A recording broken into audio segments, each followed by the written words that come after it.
Bon, bah, on va commencer. Si vous êtes, tout le monde a migré à l'ombre, j'ai l'impression. Bonjour à tous et à toutes. Merci d'être présents. On va pas attendre plus. On va commencer la présentation. Donc moi, je suis Nicolas Bousse. Je fais partie de la société Illico. Je suis responsable grand compte au sein de la société. Je vais vous parler d'Illico un peu plus tard dans la présentation, sur la fin, pour vous dire ce qu'on fait exactement comme énergie renouvelable. Néanmoins, mon approche aujourd'hui, elle va différer un petit peu de ce qu'on fait d'habitude comme présentation, parce qu'on a, comme toutes les personnes chez Illico, on est très engagé dans la décarbonation des transports. C'est pour ça qu'on fait ça. On a des grandes ambitions, mais parce que d'abord, on est engagé dans la décarbonation des transports de marchandises en France. Et donc, on a pris parti, lors de cet atelier, de vous présenter notre approche, notre point de vue sur les énergies de demain pour atteindre les objectifs décarbonés des prochaines années à venir. Et donc, dans un premier temps, on va reparler de l'état des lieux, faire un petit point sur le contexte, des chiffres certainement que vous connaissez déjà, mais qu'on va rappeler un petit peu. Dans un second temps, on va parler des énergies particulièrement, un petit détail de chacune de ces énergies disponibles aujourd'hui et qui peuvent être utilisées, qui sont commercialisées dès à présent. Et je finirai par une présentation d'Illico avec nos réalisations et nos ambitions. Donc un premier slide, j'espère que tout le monde voit le slide, il n'y a pas trop de réverbération. Plusieurs chiffres. En haut à gauche, vous avez un graphique. Depuis 1990, en Europe, il s'avère que le transport a augmenté de 19% sa carbonation. Par rapport à d'autres secteurs, vous voyez qu'on est en retard, on est parti un peu dans l'autre sens. Néanmoins, sur un autre graphique, vous allez voir que cette courbe est rétablie, avec deux enjeux particulièrement importants, qui sont l'enjeu immédiat, qui est la pollution atmosphérique, et qui cause 327 000 décès en Europe chaque année. Et en France, c'est plus de 40 000 décès, un peu plus de 40 000 décès par an, qui sont liés directement à cette pollution. Et 166 milliards d'euros qui est le coût de cette pollution partout en Europe.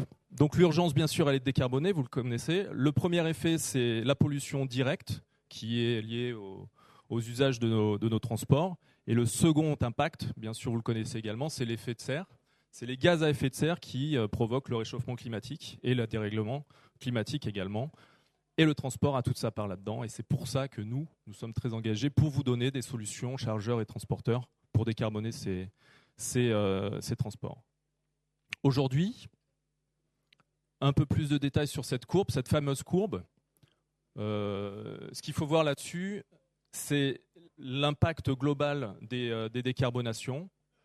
En zoomant un petit peu plus, on peut voir qu'il y a les transports qui ont infléchi leur carbonation. Donc là, c'était un focus sur les émissions des transports en millions de tonnes de CO2. Donc on a une baisse, c'est très positif, c'est-à-dire que c'est enclenché, les efforts ont commencé à être lancés. Néanmoins, vous voyez que la courbe verte, c'est la stratégie nationale bas carbone avec comme objectif en 2040 la décarbonation totale. Et on est un petit peu en retard. Donc ça veut dire que les efforts vont devoir être intensifiés pour recoller à cette courbe et la suivre jusqu'aux enjeux 2030-2050. Il y a des solutions, vous les connaissez certainement également. Elles peuvent paraître simples, basiques. Néanmoins, voilà, elles existent. Il y a tous les leviers qui sont liés à la sobriété. La sobriété, ça veut dire moins de transport, baisse des transports quand elles peuvent être optimisées, quand elles peuvent être réduites. Ces émissions liées à ces transports peuvent avoir un vrai impact dans l'émission de CO2. Le report modal, lui aussi, c'est un vrai enjeu quand c'est possible, encore une fois. Le ferroviaire par rapport au routier, le maritime par rapport à l'aérien. On sait maintenant qu'on a des axes vraiment de développement là-dessus, sur ces transports moins carbonés les uns des autres.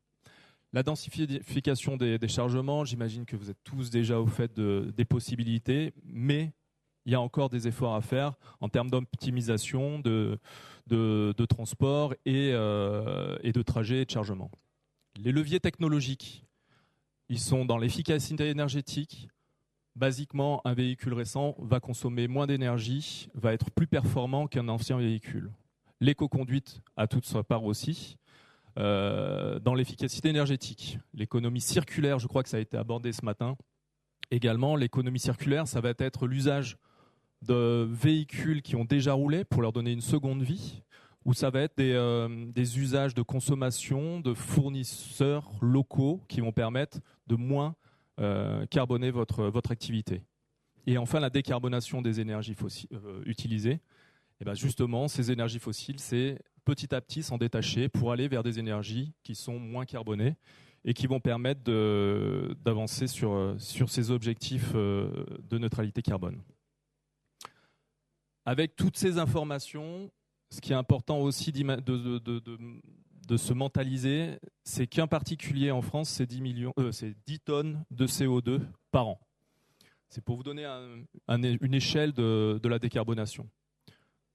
Vous décarbonez 40 tonnes lorsque vous utilisez un véhicule qui fait 50 000 km avec de l'hydrogène. Donc c'est pour vous donner un ordre d'idée, les ambitions sont énormes, les volontés sont affichées, néanmoins on peut tous avoir un impact sur ces ambitions-là. C'est clair, c'est possible, c'est atteignable. Les énergies aujourd'hui disponibles, alors c'est pas exhaustif, c'est encore un travail d'illico, c'est notre vision des choses. Il y a certainement peut-être des approximations. Néanmoins, l'idée dans tout ça, c'est de vous présenter les différentes énergies actuellement disponibles sur le marché du transport. On va commencer par le HVO. Sur la droite, je vais vous mettre un autre slide qui permet de regarder en fonction de ce qui vous intéresse les énergies qui vont pouvoir correspondre à votre usage. L'idée, bien sûr, dans tout ça, quand vous voyez cette approche-là, c'est de faire un mix énergétique adapté à vos usages. C'est-à-dire, on peut décarboner à plein, comme vous voyez les électriques et l'hydrogène, où on a 100% de décarbonation, sans émission de particules, sans émission de NOx. Néanmoins, il y a des contreparties qui sont l'accès à ces ressources de ravitaillement, qui sont les prix, bien sûr, aujourd'hui, des technologies qui sont encore récentes. Mais il y a d'autres solutions. Par exemple, on peut parler du HVO. Les infrastructures sont marquées comme moyennes, mais depuis le début de l'année, on va pouvoir avoir des stations en libre service. Donc ça veut dire que ça va vraiment se développer. C'est très intéressant l'HVO aujourd'hui parce que vous ne changez pas de moteur. Ça peut être utilisé sur un moteur diesel. Ce qui est intéressant, c'est en termes d'autonomie aussi, on est équivalent par rapport à une autonomie véhicule diesel. Et les réductions de CO2 sont quasiment sur un véhicule par rapport à un véhicule électrique ou hydrogène, à 90% réduite. Néanmoins, il y a une contrepartie, on est sur de la vignette critère 2, ça veut dire que les particules de NOx et les particules et les NOx sont encore présents. Donc, elle est facile à mettre en place, elle est facile à utiliser, elle n'est pas répandue partout, mais ça va être en augmentation. Néanmoins, c'est un bon levier pour commencer à décarboner sur des véhicules sans changer vraiment votre organisation, votre structure. On a gardé quand même le gaz naturel pour les véhicules en deuxième position, critère 1, où on décarbone 25%, ce qui n'est pas phénoménal parce que c'est la seule énergie que vous voyez sous les yeux qui est fossile encore.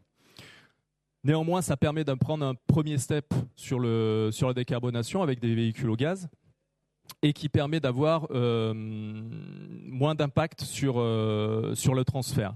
Parce que sous ces émissions de gaz, vous avez le bio-GNV qui, lui, est issu des matières de déchets, en fait, la méthanisation des déchets, et qui va permettre d'avoir vraiment un impact d'économie circulaire dont je vous ai parlé tout à l'heure, avec des boucles vertueuses locales, des productions qui sont liées notamment aux déchets de l'agriculture. Donc ça, c'est très très intéressant, c'est un gaz qui est particulièrement intéressant, mais au même titre que l'HVO qui est basé sur les huiles usagées et les graisses animales, va avoir des limites dans l'usage. On ne va pas pouvoir faire que ça et utiliser que ça. Au même titre que le B100 qui est basé sur de l'huile de colza, on a un très bon rendement, 74% de décarbonation. On a un coût du carburant qui est relativement faible, qui est presque iso-diesel, et qui va permettre de pouvoir développer rapidement la décarbonation de vos transports. tout ça, ces trois, donc l'HVO, le bio-GNV et le B100 sont vraiment issus de... La promesse est très, très pratique, très facile à mettre en place. Néanmoins, on est sur des solutions qui ont des limites en termes d'approvisionnement.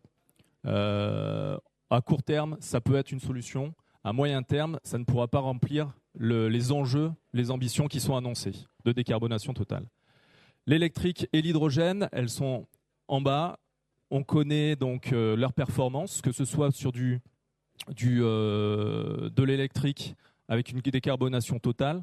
On a les coûts de l'électrique aujourd'hui qui sont plus importants. On est 50% environ au-dessus du diesel. L'hydrogène, c'est encore plus. Donc, c'est des véhicules qui sont encore plus chers que l'électrique. Et en plus, le coût du carburant est également élevé. C'est lié tout simplement à l'avancement de la filière.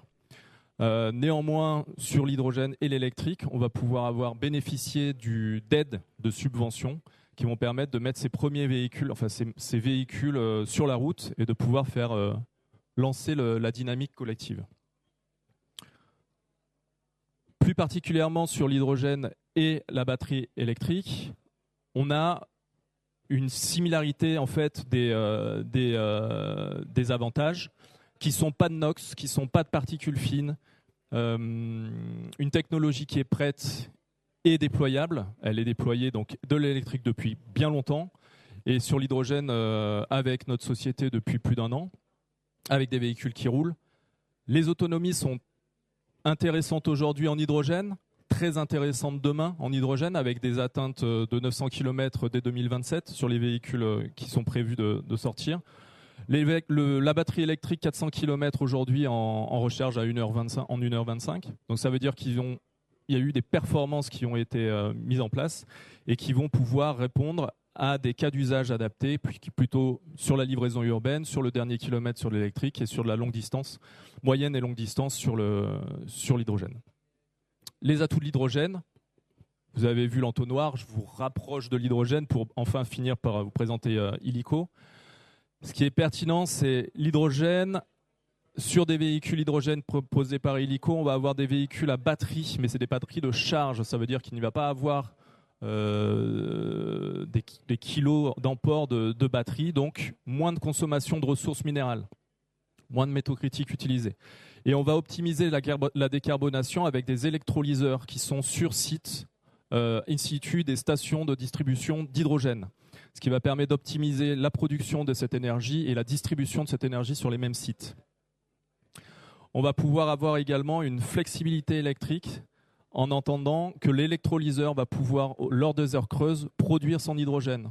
Ça peut être très très intéressant et être en contrepartie des pics de puissance nécessités par les véhicules électriques qui viennent se recharger en fin de matinée ou en fin de journée. Donc l'électrolyseur va pouvoir travailler pendant la nuit, pendant les week-ends pour recharger, et également les tubes trailers vont pouvoir contenir cet hydrogène qui est produit pendant cette création d'hydrogène. La résilience industrielle aussi, c'est très important. On a moins de batteries importées et du coup, on a moins de dépendance de ces fameux métaux critiques qui viennent de partout dans le monde. Et enfin, la souveraineté énergétique. Au même titre que l'hydrogène, que l'électrique cette fois-ci, on maîtrise la production de notre énergie. Les acteurs sont locaux et sont nationaux. Tout le monde est engagé sur cette décarbonation. L'objectif de neutralité carbone, tous les constructeurs y sont, avec des sorties des véhicules propres de plus en plus programmées, de plus en plus proches. Donc on est par exemple sur de l'hydrogène avec MAN à partir de l'année prochaine. Iveco est déjà engagé et va sortir en 2028 ses véhicules. Renault Trucks et Volvo Trucks sont déjà sur l'électrique très fortement investis. Et on va sortir on va sortir du diesel avec ces grands constructeurs dès 2040. Ce sont les projections de ces constructeurs internationaux. Le moteur à combustion particulièrement, il va diminuer progressivement. Ce sont des constructeurs de moteurs, tout d'abord. Et donc, ils vont être plutôt axés sur de l'hydrogène. Pour vous parler de l'hydrogène, ils vont être axés sur du moteur ICE, donc à combustion interne, avec de l'hydrogène. Et ils vont sortir leur technologie voilà, dès les prochaines années. Les véhicules électriques à batterie, que ce soit électriques ou hydrogène, eux, vont sortir au fur et à mesure, mais vont prendre la plus grande part du marché de la décarbonation pour les véhicules de mobilité lourde. Et donc, ils vont devenir dominants par rapport aux moteurs à combustion classiques. Ce sont les prévisions de toutes les projections. L'hydrogène vert, bien sûr, va être utilisé, non pas des hydrogènes d'autres couleurs. Et à cela, on peut ajouter quelques technologies complémentaires, le biogaz liquéfié ou du biogaz ou du liquéfié classique. Des solutions qui sont transitoires, un peu spécifiques, mais qui seront partie également du mix énergétique de demain. Plus particulièrement au milieu de tout ça, Illico va jouer sa carte de proposer la mobilité lourde à hydrogène. Nos véhicules roulent depuis 1 an sur la région parisienne avec une station qui s'appelle, une station qui est un pôle d'expertise dédié à l'hydrogène dans la mobilité lourde au sud de Paris, à Villabé, où nous avons une station d'approvisionnement et un atelier à texte pour intervenir sur nos véhicules. Les autonomies, on en a parlé rapidement tout à l'heure. On est sur des premières versions aujourd'hui qui font entre 400 et 500 km. Première version qui implique une deuxième version qui sort à partir de cette année. Notre R&D a travaillé sur ces 3 premiers véhicules rétrofités pendant des mois pour performer et sortir sous 350 bars également des performances de plus de 100 km supérieures à la première version en optimisant tout ce qu'il est possible de le mettre. Et ensuite, la technologie va permettre d'avoir du 700 bars, donc une compression supplémentaire dans les réservoirs hydrogène et qui vont permettre d'atteindre un minimum de 900 km sur les projections encore très faibles. Donc ça veut dire que demain, les usages de long courrier, les usages où on va demander de l'intensification de l'énergie, l'hydrogène peut y répondre. L'atout également de l'hydrogène, c'est tout simplement comme du gaz classique. On vient à la pompe, on recharge les réservoirs et on repart pour une tournée. On remplit intégralement aujourd'hui en moins de 15 minutes sur notre site de Villabé. L'ambition, bien sûr, même sur du 700 bars, où on va emporter encore plus de kilos d'hydrogène, ce sera moins de 20 minutes. Les émissions, on en a parlé tout à l'heure. Critère zéro, il n'y a pas de sujet d'émissions. On est sur de l'émission de chaleur et de l'émission de vapeur d'eau. Il n'y a aucune autre émission de polluants de ce véhicule. Les émissions, les réductions de nuisances sonores, c'est un véhicule électrique, hybride, électrique, énergie, hydrogène, mais consommation, usage électrique. Donc on a exactement les mêmes qualités de roulage et de maniabilité du véhicule. La différence près, ce sont des véhicules qui ont un couple bien supérieur à l'électrique. Donc ça aussi, ça demande de l'éco-conduite, un accompagnement spécifique des conducteurs pour manier ces véhicules. L'intensité énergétique, on en a parlé. On va s'axer sur des véhicules qui demandent une énergie et la répétition de ces énergies. On parle d'environnement, on parle de traitement de déchets, on parle de bennes, d'ampli-roll. Et on parle de long courrier. Ce sont des usages qui sont typiques de l'usage de l'hydrogène dans la mobilité lourde. La charge utile préservée, également encore, on emporte presque 1 tonne de plus, que ce soit à cause des réservoirs d'hydrogène en dos cabine, mais aussi des charges des batteries de puissance. Et donc c'est un véhicule qui va être plus lourd qu'un diesel. Néanmoins, la législation française, comme c'est de l'énergie verte, va nous rendre 2 tonnes utiles supplémentaires, ce qui va équilibré, voire être plus intéressant par rapport à la charge utile initiale du véhicule diesel. Et enfin, l'image de marque, oui, ça fonctionne. Nos clients en sont très contents et communiquent énormément autour de ces véhicules. Et Illico, dans tout ça, va prendre en charge l'intégralité du risque, d'une certaine manière, de l'utilisation de ces premiers véhicules et de la mise en place de cette première filière, parce qu'on va tout prendre en charge, que ce soit des véhicules neufs, parce qu'on distribue la marque Hyundai en France avec ses porteurs, que ce soit aussi des véhicules rétrofités, donc sur des Renault Trucks, que ce soit gamme C ou gamme T. Donc on va prendre le véhicule et le rendre en location longue durée à notre client. On va intégrer l'énergie, on va intégrer la maintenance également de ces véhicules et le suivi, la traçabilité de l'empreinte carbone de ce véhicule-là. Donc tout ça fait partie d'une solution intégrée et du paiement à l'usage en fonction du kilomètre réalisé par le véhicule. Voilà nos réalisations, plus de 200 000 km ont été parcourus. Vous voyez sur la gauche les 2 Hyundai qui sont exploités par Carrefour et Lidl, qui tournent en 2.8 sur la région parisienne sud et qui permettent justement, grâce à cet avitaillement rapide, d'avoir une réactivité et une amplitude de travail inégalée avec les véhicules Hyundai qui sont maintenus par nos équipes illico en France. Et les 3 rétrofits qui sont exploités également par Point P et par Toyota cet été. Et vous voyez un plateau grue, voilà. C'est typiquement l'usage de l'hydrogène aujourd'hui. On est sur 10, entre 10 et 15 pauses par jour, donc une sollicitation importante en termes d'énergie. Et les véhicules à côté que vous voyez, les tracteurs, font plus de 450 km à peu près tous les jours. Donc on en est très heureux, très fiers. On est accompagné par des grands noms, mais c'est des belles perspectives aussi d'avenir. Et avec une version 2 qui va sortir, encore de nouveaux noms vont s'accrocher à ce slide. Et à partir de 2027, avec le 700 bar, où là, l'horizon va être encore plus dégagé. J'en ai fini pour ma présentation. Je vous remercie de votre attention. Et si vous voulez me poser des questions, je crois qu'il y a un micro. Merci. Merci.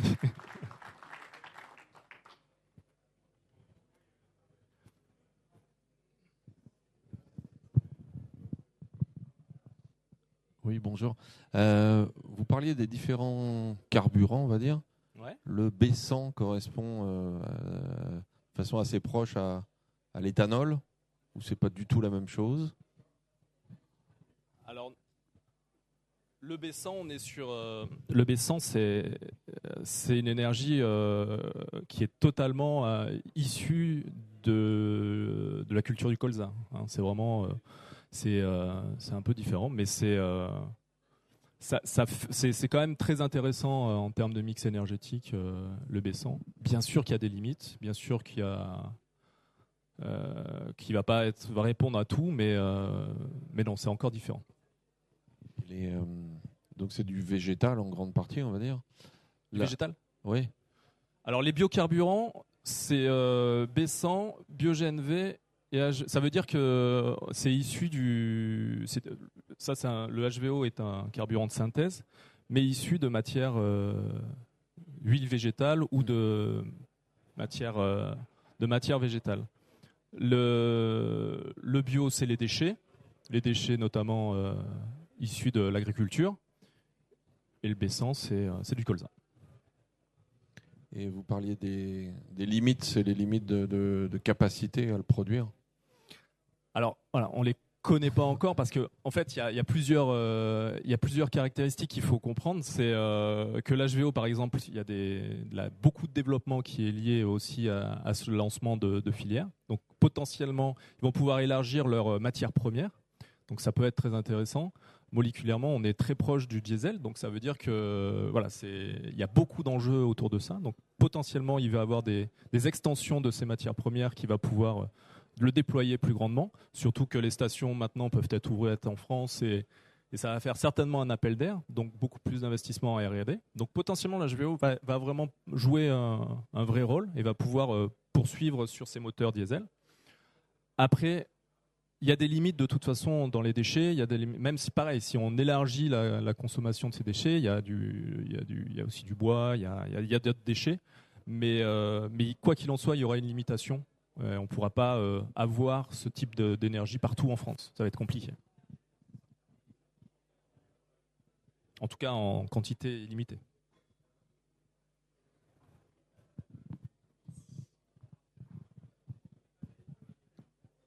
Bonjour. Bonjour. Moi, j'ai 2 petites questions. La première, c'est quelle est la position aujourd'hui au fait de l'État par rapport à l'utilisation de l'hydrogène? Parce que, on a entendu parler, qu'il y avait quelques petits revirements par rapport à cette question-là, et par rapport à la normalisation aussi du carburant, de l'hydrogène au niveau européen. Alors, Au niveau, je vois de quoi vous voulez parler pour l'hydrogène. L'hydrogène a été effectivement lors de la dernière, le plan hydrogène qui est sorti il y a quelques mois de cela.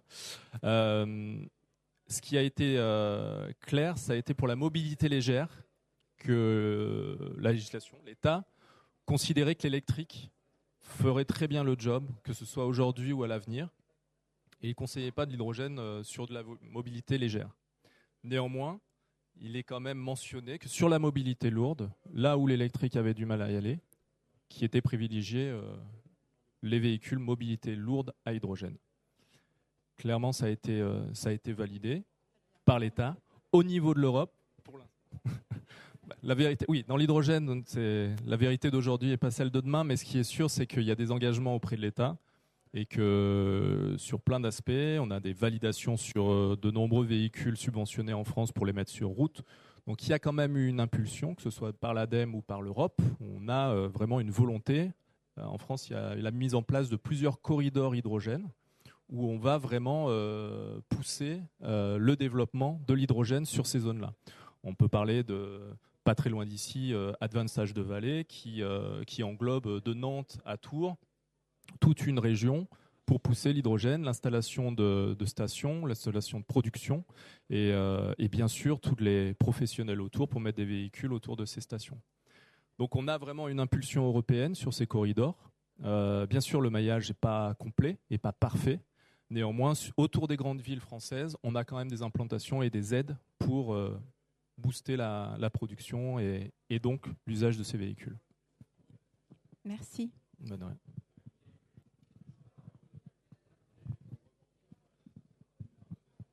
Une question concernant la durée de vie des piles à combustible. C'est 1 million de kilomètres. 1 million de kilomètres. Donc après, on a des équivalences si jamais on n'atteint pas les 1 million de kilomètres. Mais c'est un vrai sujet, vous avez tout à fait raison. Et nous, on le prend complètement en considération dans notre simulation. Et on ne va pas coter un nombre d'années d'exploitation si on dépasse ces 1 million de kilomètres. Ou alors, on intègre, si c'est une obligation, on intègre le remplacement de cette pile à combustible qui est très onéreuse encore aujourd'hui. Mais encore une fois, début d'une filière, voilà, on sait que les prix d'aujourd'hui ne sont pas ceux de demain. Donc voilà. Aujourd'hui, en tout cas, ça peut être considéré dans le prix global de la location. Et autre question, vous n'avez pas forcément parlé aussi, mais quelles sont les aides à date sur l'hydrogène dont vous pouvez bénéficier pour des gens qui seraient intéressés à développer des premiers projets avec Illico, par exemple? Donc, elles sont de plusieurs ordres. Des fois, il y a ça peut être des entreprises, donc des chargeurs ou des transporteurs qui auraient pu, dans le cadre d'un projet, notamment ADEME, rentrer dans une organisation et bénéficier directement de ces offres, de ces aides en financement. Donc nous, on a des financements aussi parce qu'on a participé à plusieurs projets comme ça. Je vous en ai parlé de toute façon tout à l'heure de Advanced de Vallée, où on a des subventions pour participer par, on va dire, 1/3 du coût global du véhicule sur une quinzaine de véhicules dans la région. Vous voyez, donc on a une enveloppe et on sait que quand on va en contractualiser un, on va venir taper dans cette enveloppe. Et donc on a environ 80 véhicules qui sont financés sur la France. Il y en a déjà qui ont été utilisés, mais pour vous donner un ordre d'idée, voilà, ça permet de lancer la filière. Et on parle par projet. Ça veut dire que lorsque l'on a un transporteur ou un chargeur, on va d'abord regarder ce qui va pouvoir être transmis dans ce projet, en mode gestion de projet. Et on travaille avec le chargeur, le transporteur et nous. Et on essaie de construire la vie d'un camion hydrogène avec l'avitaillement, les transferts quotidiens et bien sûr les subventions qui vont bien, qu'on bascule intégralement dans la mensualisation. J'ai bien répondu à votre... Ouais, c'était votre question ? Ok, super, merci.